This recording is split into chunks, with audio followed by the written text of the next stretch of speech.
Bonjour les enfants, vous êtes là? Aujourd'hui, une autre histoire de l'Évangile. Je vais vous dire quelque chose à propos de Marie, la mère de Jésus. Marie a plein de choses à faire. Elle doit faire la lessive. Quelqu'un lui a demandé de rencontrer pour parler de choses vraiment importantes. Et voilà que soudain, un ange arrive. Elle n'est pas préparée pour une telle rencontre. Et nous ne savons pas à quoi ressemblait cet ange. Parfois, les gens imaginent un ange avec des ailes.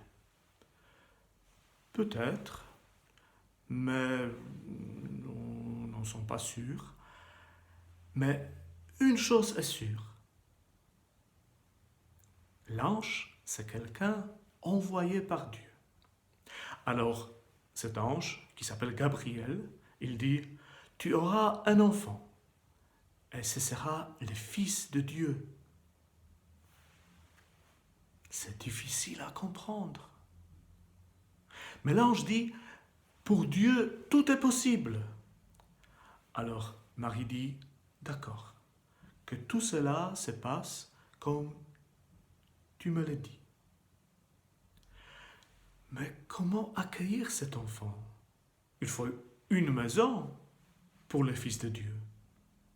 Oui, c'est vrai. Mais enfin, la maison, c'est quoi? Ce sont les murs,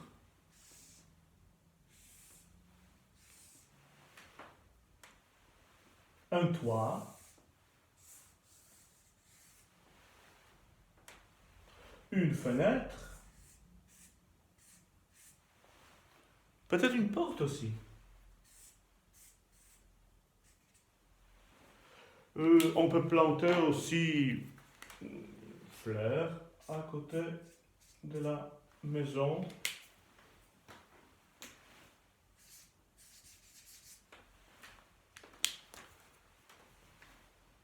Tout cela, c'est la maison. Oui et non, parce que ça pourra être aussi une salle de réunion, ça pourra être bon, une gare peut-être. Cela ne suffit pas. Notre maison se construit avec tout ce qui est en nous et entre nous. Alors, cette maison se construit avec nos bonjours et nos au revoir, avec nos je t'aime et nos je ne veux pas te voir. Notre maison est faite de nos sourires et de nos larmes, de nos souvenirs, de nos rêves. C'est ça, notre maison.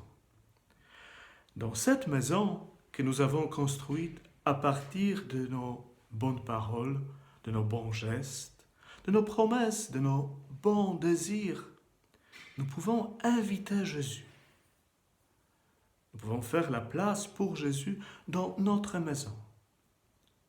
Qu'il soit né aussi parmi nous. Et vous le verrez, il va construire notre maison avec nous.